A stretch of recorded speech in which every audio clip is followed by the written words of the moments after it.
Welcome to the post first round edition of Unexpected Points. I've crunched the numbers. I figured out who has won and lost trade-a-palooza of this draft. All of that, the analytical perspective you're expecting here on Unexpected Points.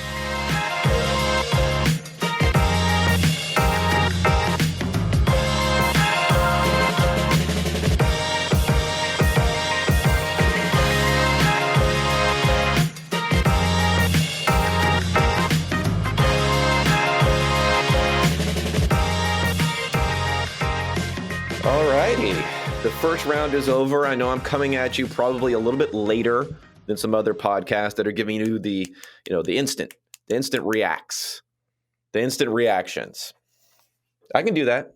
I can instantly hot take, I would say, with the best of them. But of course, we're not getting on GOAT level like Stephen A. Smith or someone like that. But with some pretty good ones. But I, as a nerd, need to soak in it a little bit here, compile some data, try to figure out how big in a quantitative manner were some of the values or the reaches of the first round, and be able to sort through all of this stuff for you in a comprehensive manner.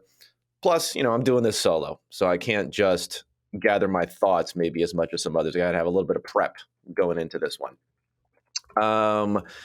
This draft is the draft of the trade, and we've had the year of the trade so far. We had multiple receivers getting traded during the draft, receivers who would have been, well, in the case of A.J. Brown, definitely the wide receiver one on the depth chart. Marquise Brown, pretty close to the wide receiver one of the depth chart.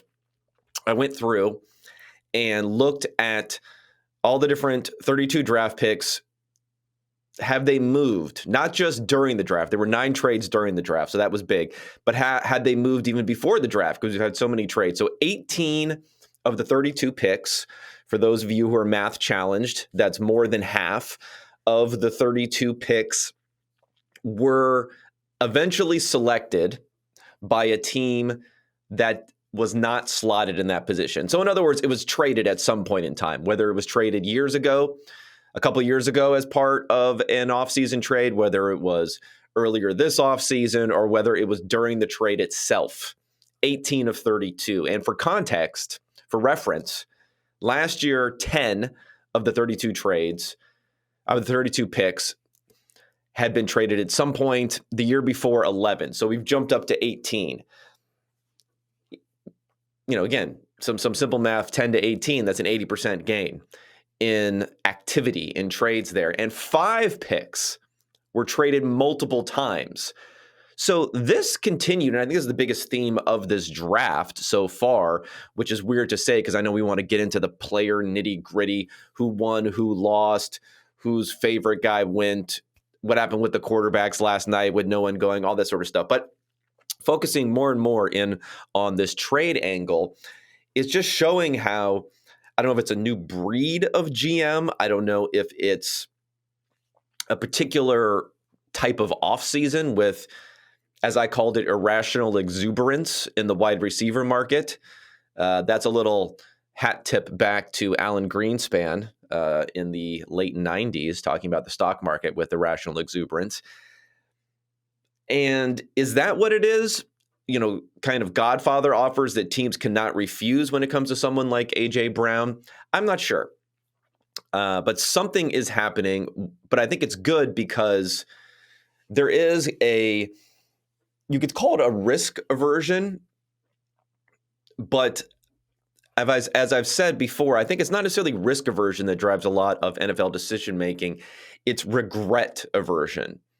So it's regretting making these big deals, because if you make a big deal and a big trade for a player and they come over and they stink or they don't play up to their capabilities, there's a lot of regret there, clearly. And now, maybe because of our Rams, the F them picks, Les Snead, and our Rams doing so well, there is less of that regret aversion, and instead FOMO's starting to kick in across NFL front offices. Fear of missing out on building that super team to win a championship in an era where perhaps it's necessary in some people's minds to do so. For me, that is the theme of the 2022 offseason, and it continued into this draft with the trades that we saw. But before I get into all the details, let me just hit you one more time. Draft 50, 50% off a PFF Elite subscription. This is 365 days of content you're getting with an Elite subscription here. You still can use the draft guide to analyze all the stuff that's going on here. All of our locked article content that's going to be diving into all the different angles here. I put out a fantasy football piece on here, gauging the opportunity for all these rookie wide receivers that came out in the first round. There's some interesting stuff there. You can look at all of the different betting tools we're going to have going into this season. And of course, the grades, the analysis, the stats, all the stuff that you're not going to be able to get anywhere else. PFF Elite subscription, 50% off right now with code DRAFT50. That is code DRAFT50 for 50% off a PFF annual Elite subscription. Okay, so let's get to the trades first, because that's what we got to talk about. So AJ Brown is the biggest deal here by far. Not the first one to go off. The Marquise Brown trade went off first. So let's get the particulars here of the AJ Brown deal. So AJ Brown was sent to the Eagles from the Tennessee Titans for the 18th overall pick. And remember, the Eagles had a couple of picks in the first round. After having 3 picks in the first round, one of those they traded to the Saints and then rolled that forward into additional capital in the future. So the 18th pick and the 101, which is a later third round pick. And as part of this deal, it's amazing how quickly they were able to negotiate these things, right? Because you wouldn't want to be tampering or negotiating with a player for another team. But as part of this deal, it was agreed to a 4-year, $100 million contract that includes $57 million guaranteed. What's a little bit interesting angle on the extension, I know you don't want to immediately say it's a $25 million a year contract because of the fact that you are adding it on to his existing contract for Brown. But Brown, as a second round pick, does not have that 5th year option. So we're talking about when this money is going to kick in, when this 4-year extension is going to kick in. What is the full length of the contract? This is not one of these deals where you're adding 4 years and you have what you would traditionally have after a player's 3rd season. If they're a first round pick, is you would have the 4th year at a very cheap number. You would have the 5th year option at a somewhat cheap number, and then the big money contract will kick in. Well, there's no 5th year option for Brown. So his salary this season is $4 million, but then after that, it's going to kick up to $25 million a season. So you're going to spread that out, and that allows you to what would that be here? Let me see. It's about a $21 million difference. So spread that out over 5 years. So it allows you to kick maybe like $4 million a season off of this thing. So in actuality, it's going to be like a $21 million a year. You're going to paying him over the next 5 seasons. Still a substantial number. Now, in a league where Christian Kirk as a free agent is getting $18 million, bringing in AJ Brown and paying him $21 million doesn't sound too bad. But of course, there is the trade compensation. And I have difficulty here on this one. I'd be more ambivalent when it comes from the Titans' perspective on this one than I would be if the same deal was accepted for Deebo Samuel. I see AJ Brown as a little bit on a different level than a Deebo Samuel. His projectable skill, I think, and how he can work and how he can catch downfield a bit more. He's a bit faster. He's a little bit more of a traditional receiver. He's not doing this weird hybrid role that Deebo Samuel's doing. I don't think the same sort of deal is available to the 49ers, that it's available here. And then again, this is almost a Godfather type of situation where you're talking about avoiding paying $25 million a year and getting a 1st and 3rd round pick, 2 essential top 100 picks here, one of which they use on Treylon Burks, and I'll talk about that in a second. So it's tough to lose a player of this caliber at the same point in time. I don't know what the tipping point is for teams not willing to make a deal like this. Like if you just get a first round pick and not that extra third round pick, is that really what's going to prevent a team like the Titans from making this deal? If you had a second round pick and not a first round pick as part of this, would that be enough to prevent them to make the deal? I think so. But when you're getting those two things, it's really, really tough to pass up, because if you look at the salaries here, so the salary for first round picks, according to Spot Track, let's figure out what it's going to be for that draft slot. So again, the 18th pick here, Treylon Burks.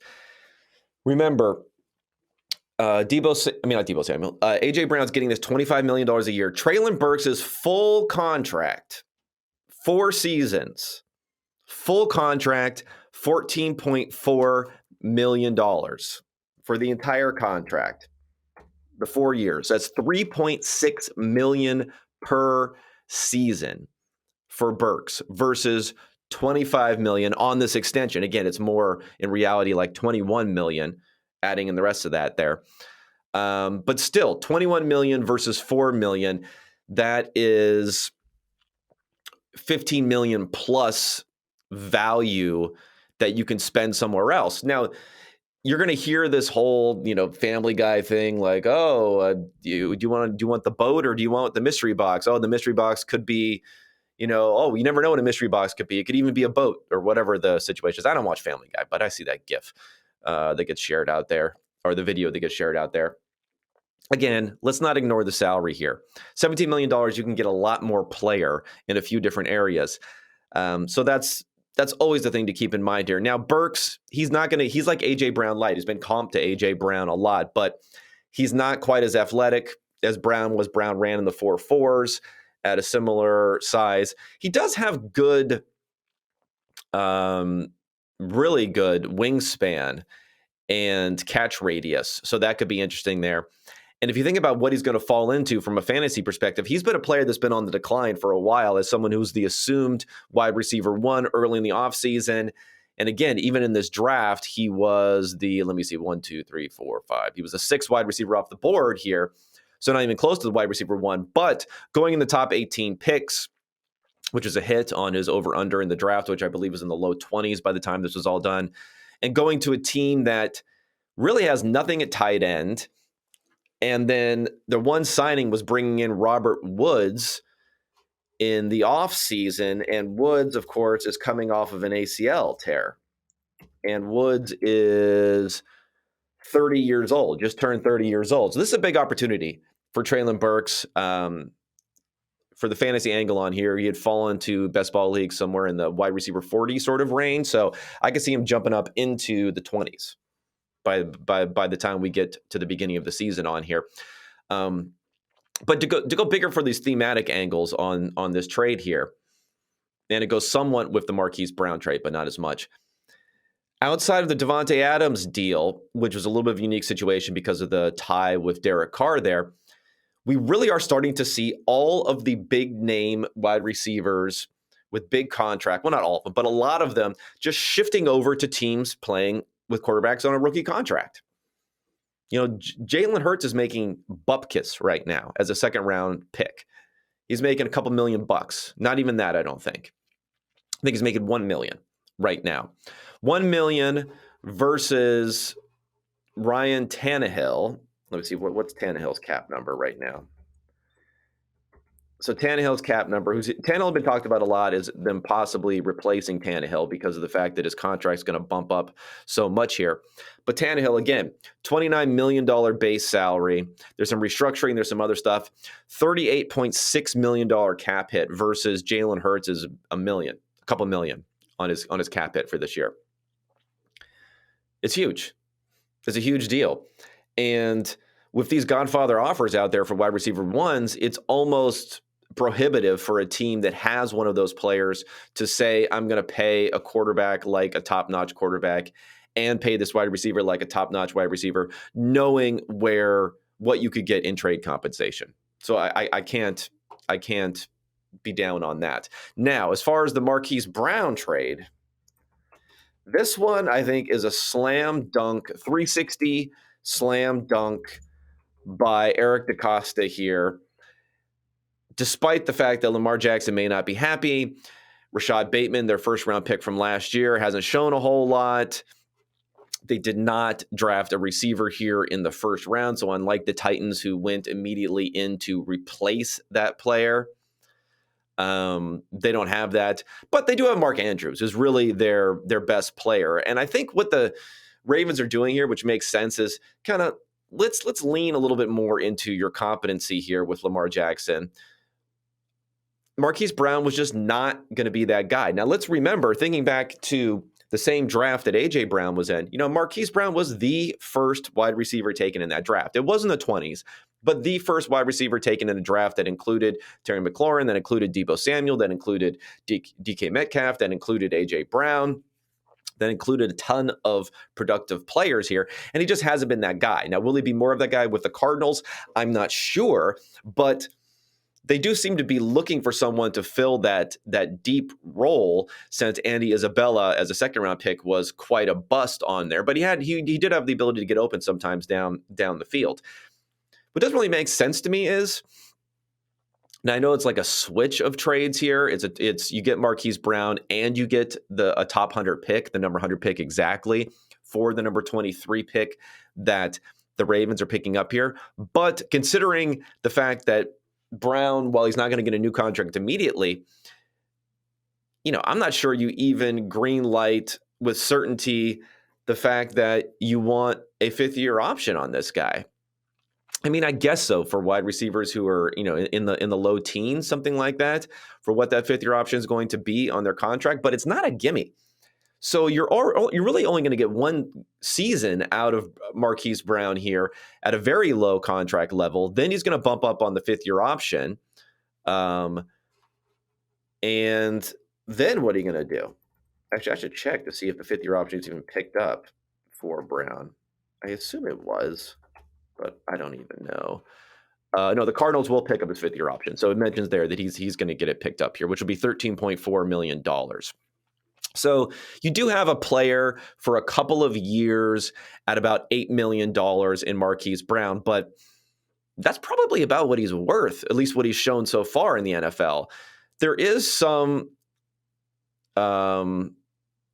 asymmetric upside here to Brown for the fact that he's been playing with Lamar Jackson, so maybe we just don't know what he actually can do in more of a pass-centric offense. But still, giving up the first-round pick, flipping it around, getting that 100th pick back, good deal.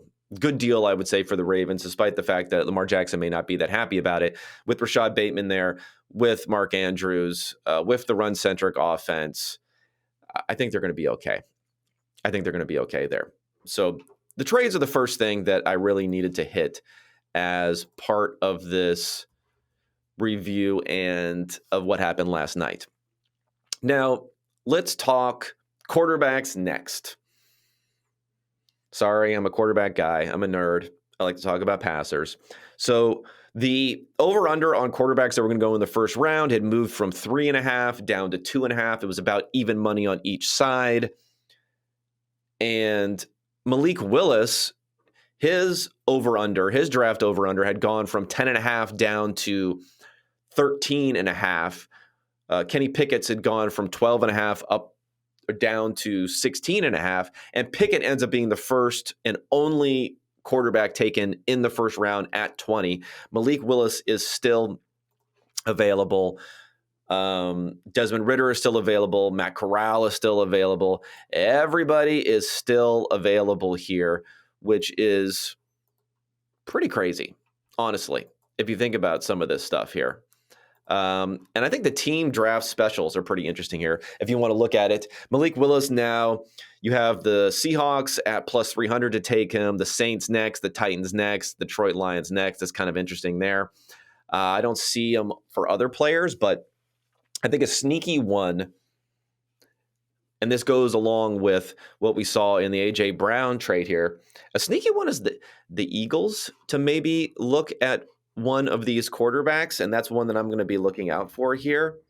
Not that it'll necessarily happen, but, the Eagles did bring in they did bring in Matt Corral for a visit. The only quarterback they brought in for a visit. They are picking at 51. Now, they've given up all this trade compensation already, so I don't know if they're going to move up further. But if Corral is available at 51, let's remember they picked Hurts in the 50s, 60s. They seem like a team to me that is always going to be looking to upgrade at the position. I know they have extra capital that they picked up in future years as part of the Saints deal, but you just don't know where you're going to be. You're a team that's trying to compete somewhat this year. So I think that they are a sneaky team also to move up and to look for a quarterback, just because you never know with Hurts, and this is going to be Hurts' third season here. This is a make or break season with Hurts. You want to have that option available going forward if it is a break for him, rather than scrambling to figure out what you're going to do with the rookie next year. So I think that's interesting. The Willis hype, I'm not sure why he didn't end up going earlier. I thought that there was some legitimate backing to it. I warmed a little bit more and more to Willis as a prospect as we went through the cycle, just because of the running ability more than anything else. Like, if you just ran him like a Lamar Jackson, if that's your worst case scenario, I think he could produce not quite on a Lamar Jackson level, but somewhat close. Does he have the instincts that Lamar Jackson has? Probably not. Does he have the speed? Probably not. But he's pretty darn close, and he's a lot more solid as far as his weight, height, BMI type of measure. So now he gets really interesting to me in the second round, because you're not spending a ton of draft capital on him. And you see it again. Jalen Hurts is another example here of a guy where you draft them in the second round. You don't necessarily need them to be fantastic passers as long as you're willing to run them, and you should be more willing to do so when you have not invested as much in a draft pick in that type of player. So he becomes a very interesting guy here, I feel like, at the first half of the second round. And remember, the Seahawks have 2 picks here. They have the 40th and the 41st pick. So that's why I think they're going to be at the top of probably everyone's list of who's going to look for a quarterback here in the second round, because they have those 2 picks there, the ammunition. They can even move up a little bit from one of those picks if they need to possibly jump ahead of someone there. Let's talk wide receivers. Now, Drake London goes first. As I mentioned, I think Treylon Burks is the biggest winner, but the whole Burks-London discussion just really focuses in on this thing where, like, there is no downside, it seems, to just avoiding testing. These wide receivers, if you're a top guy, people love your tape. If there are any questions about what you're running, so for Burks, who ran a 4.55, who did the 3-cone, for what reason, I have no freaking clue. I think it was a 7.2 or something like that on the 3-cone, DK Metcalf-esque. Why are you running this stuff? I don't think you need to. London, again, did not test. First overall wide receiver taken versus all of these other guys that happened. Now, if you go back to 2021, Jalen Waddle did not test, taken 6th overall. Devontae Smith did not test, taken 10th overall. I don't think those guys were underdrafted. Do you think those guys were underdrafted? I don't think so. I don't think it's not like they fell because they did not test. Again, evaluators that like you are going to impute good scores into good tape. Now, let's go a bit further here. Go back to the last draft. Ruggs, yeah, he definitely tested and looked pretty good there. But if we go back even further to 2018, we were just talking about Marquise Brown did not test. First wide receiver selected. I don't think there's really any evidence that testing helps you greatly, unless you're one of these mid-tier receivers who runs a 4.3 and everyone gets excited and you start moving up boards. I don't think there's much evidence that it helps you much as a top guy. I think there's a lot of logical conclusion that you could make that if Treylon Burks or DK Metcalf did not test, despite the fact that Metcalf ran such a fast 40, that they would have been drafted higher. And if Marquise Brown, Drake London, Jalen Waddle, Devontae Smith, if those guys did test, they would not have improved their situation. In fact, they could have hurt their situation if it didn't go through here. So just kind of more evidence now coming through, specifically with a hard draft position here for Drake London, that maybe these receivers should be not testing nearly as much as they are. Okay, let's go into the values and the values. I'll put quotes around the steals of the draft and guys who were reaches. Now, macro perspective here. Actually, you know what? Before I get to that, let's get the last podcast ad read here, and that is for Manscaped. The only true quality pickup this season is Manscaped, the leaders in below-the-waist grooming. With Manscaped Performance Package 4.0, your skill position will be sleek and smooth enough for a sub-4 340. Support us and head to manscaped.com and use exclusive code PFF at checkout for 20% off and free shipping. Because of their ceramic blade skin-safe technology, your nicks and snags will be reduced. In the season of trimming the roster, Manscaped will make sure you're cutting the right players and not any important pieces to your D. Manscaped is April's draft season, but also testicular cancer awareness month. Manscaped is partnered with the Testicular Cancer Society to bring awareness to men's health and early cancer detection. Get 20% off and free shipping with code PFF at manscaped.com. That's 20% off with free shipping at manscaped.com. Use code PFF. Turn your Mr. Irrelevant into a first-round pick with Manscaped. Okay, so steals and reaches. Okay, let's remember quickly that there is a overarching macro point here that I've discussed before in this podcast, but probably needs to be reiterated here. We should logically be more confident that when a team is reaching for a player, and I'm going to define a reach here as the difference between where they're picked and where the player is ranked on consensus big boards. And I'm taking this from Arif Hassan's collection of dozens of big boards that he has over at The Athletic. You should check out that article. You're more confident that a reach is a reach than a steal, or a player who falls that a team scoops up is actually a steal. Now, why is that?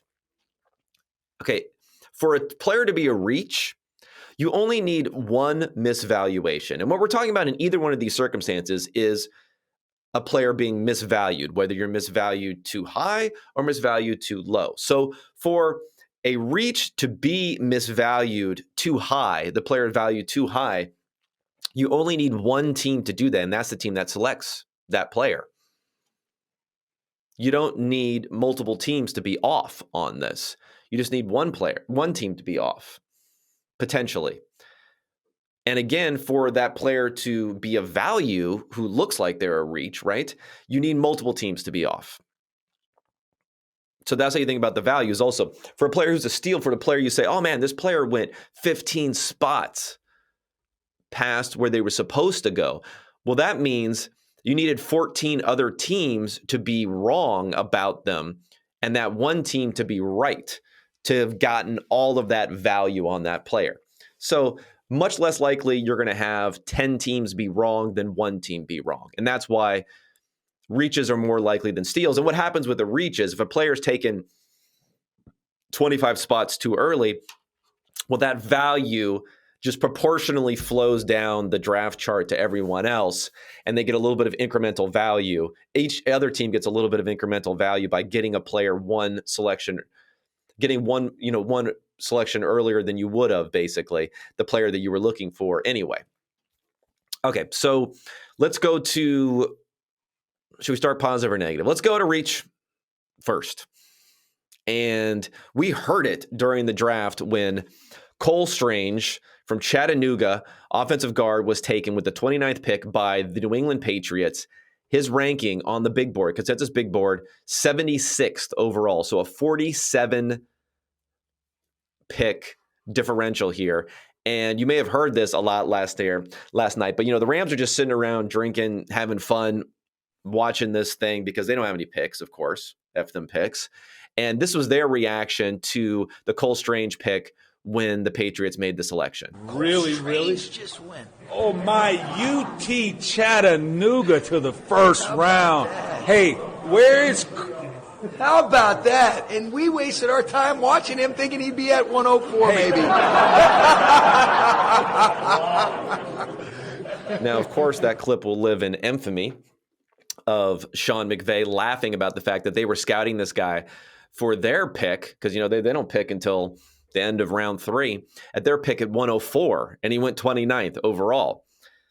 Now, but the shine is a little bit off of, never question Belichick, but this is a very Patriots thing to do. The problem from my perspective is, even if you're right that this guy is valued a little bit, there has to be some game theory in the fact that someone else is not going to take him. because not only is it a player who is commonly thought of as going at, at the earliest, the late second round, so a full round differential, but it's a guard. It's an interior offensive lineman, a position that's somewhat more replaceable. And first round, the amount that you're going to have to pay someone, I mean, it's not a ton of money, but the amount you're going to have to pay someone there, you're just not getting the juice. Guard is also a position, if you look at the top players in the league, and Jason Fitzgerald over at Over the Cap did a great study on this, where he tried to look at how often are the top paid players acquired via free agency. So in other words, how often can you get a top-notch roster building type of player in free agency versus the draft? And interior offensive linemen are guys who top-end players can be acquired in free agency. So you're using your draft capital on a position that can be acquired in free agency, a position that has a little bit lower salary, so you're not getting as much surplus value. And the fifth round option prices and the franchise tag prices for offensive linemen are the same across the board. So you're going to be paying, if you eventually do exercise the fifth round option on a guard that you drafted in the first round, or a center you drafted in the first round, you're going to be paying the same amount for their fifth year option that you'd be paying for the left tackle that you drafted in the first round. You're going to be paying the same amount, if it comes down to it, on a franchise tag that you would be paying on a left tackle that you drafted in the first round. And that's why these guys make it to free agency. It's because teams don't want to pick up. We saw Garrett Bradbury did not pick up the fifth year option on him just recently for the Minnesota Vikings. Teams do not want to pick up the fifth year option on these guys because you're not getting a value. You don't have much leverage there. You don't have much leverage on the franchise tag for interior offensive linemen as a team. So that's why these guys eventually hit free agency.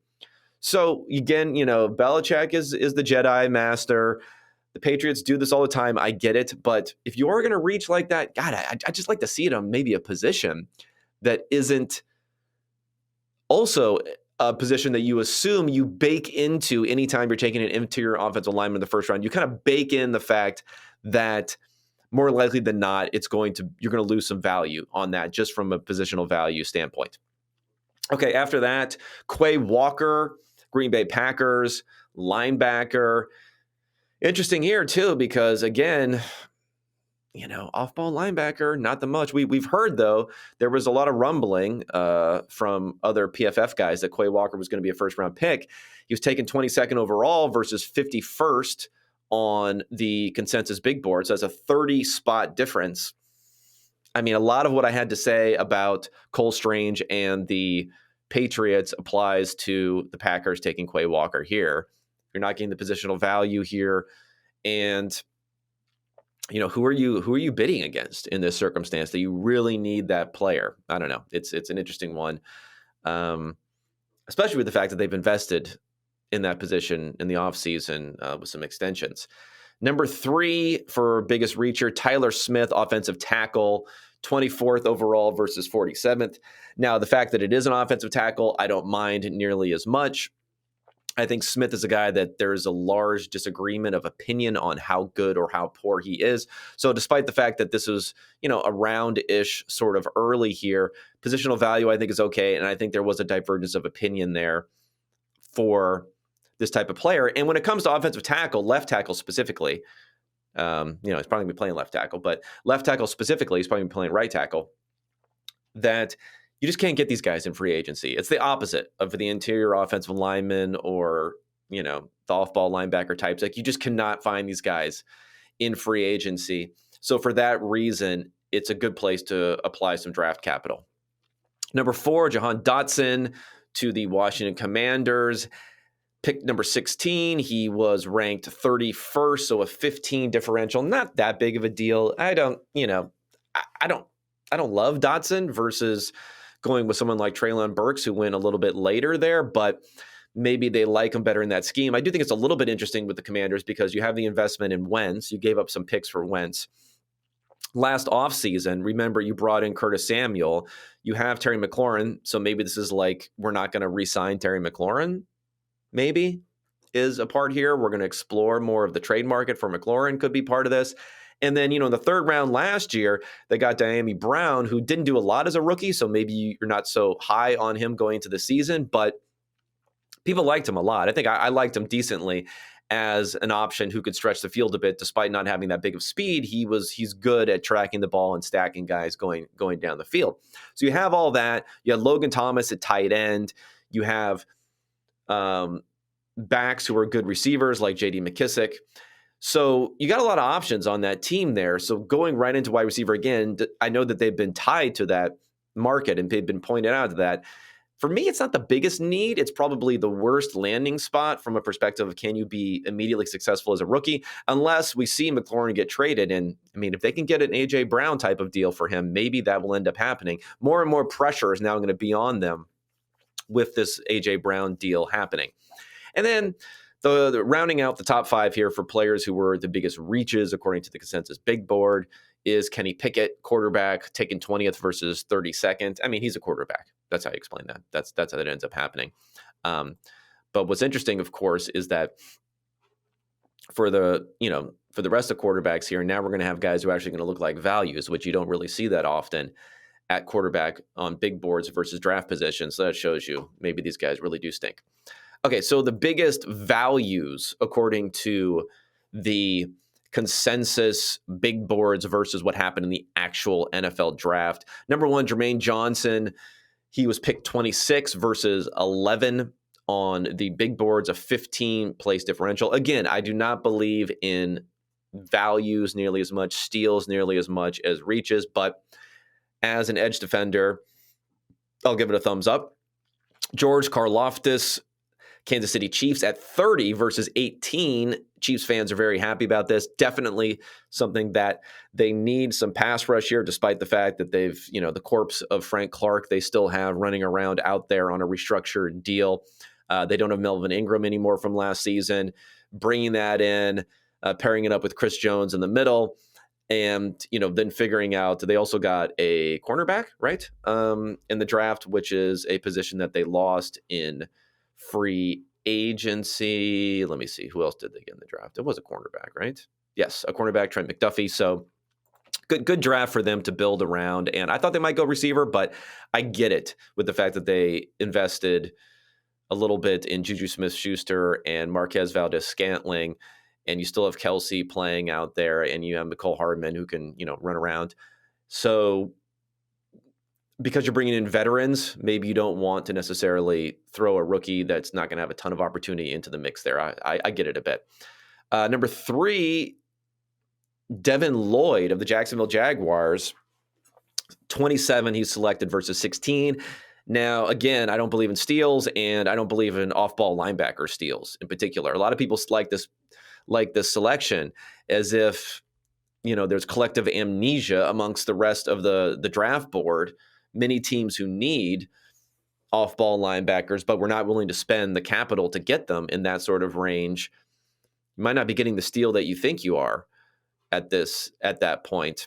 And the Jaguars, man, again, I don't want to do grading here for these different teams here, but Trayvon Walker is a very risky pick at number 1. You're going to be paying him $11 million a season because of how high that salary is there.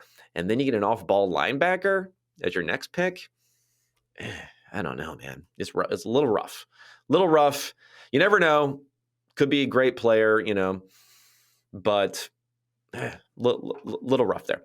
And then the next, I skipped Tyler Lindenbaum. Of course, he's the same steal as a center for the Baltimore Ravens. He's ranked 14th in the big board. He was one of the biggest rankings as far as being off from what his assumed draft position was. He goes 25th to the Ravens. Now, a lot of people are high on this Ravens draft because of the fact that they got him and they got Kyle Hamilton, who again is going to show up here as being 10 spots difference. And if you think about Hamilton, the difference between his 4th ranking on the big board and his ranking was 2nd on the big board. So 2nd overall player, according to analyst big boards just a couple weeks ago. It had moved slowly down to 4th versus 14th. That's really the biggest percentage differential. If you're really getting the fourth best player in the draft at 14, that's more of a steal than getting the 30th best player in the draft. I'm sorry, the 18th best player in the draft at 30, like the Kansas City Chiefs did, according to this big board differential. And that's a huge, huge difference. But again, positional value is what's going to explain a lot of this. And they've invested a ton at the safety position because they also signed Marcus Williams from the Saints in the offseason. So they're going to have, potentially one of the best back-end safety combinations there, along with Marlon Humphrey, all that's going on there. But things could get a little dicey when it comes to figuring out Lamar Jackson's contract, everything else that's going to have to go on in that team. They delay having to worry about Marquise Brown contract with the trade. They picked up draft capital. I love that move. I don't hate the safety center thing. I hate the center thing a little bit, honestly, for Linderbaum. But I don't hate Kyle Hamilton as much. But again, you're swimming upstream at least slightly when you're drafting players at positions that don't have positional value. It's not the be-all, end-all. It's not, we're going to strike you down. We're going to smite you down if you don't draft nothing but quarterbacks, wide receivers, left tackles, and cornerbacks. But, again, you're just swimming upstream slightly, which is not great. Who else is on here? Daxton Hill for the Bengals, a safety. He also falls in here. Again, it's a little bit of a positional value type of argument. So winners and losers. Let's talk winners and losers here. I'm going to have to. This is tough because I think some people are going to say that the Ravens are a big winner, but I think they've mitigated some of the win from their trade with how they ended up drafting here. Other than that, I'm going to say the Lions are somewhat of a winner here. Jameson Williams at 12 could be the best receiver in the draft. You are not competing this year anyway, so if he's redshirting kind of for the season, looks pretty good. And you get Aiden Hutchinson at 2, and you can't really complain about that one there. They ran the card in on that one, so I think that's an interesting draft for them. Potentially, you could put them as a bit of a winner there. I think the Kansas City Chiefs, getting Karlaftis and getting McDuffie, not the greatest thing that you could ever see a team do. They had to trade up to get McDuffie, which I don't like, but at least they filled some decent positions there. A lot of people are going to say the Jets are a winner, and it helps when you have a few picks, right? like it helps when you draft 3 times in the round to look like you're a winner.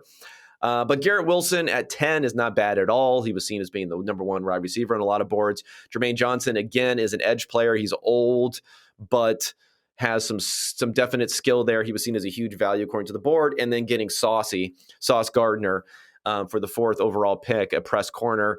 Can't argue with anything they've done there. And that's kind of the best case scenario when it comes to me and looking at these different positions. Drafts that I don't necessarily like as much. Again, the Saints trade up again after having already traded into the first round.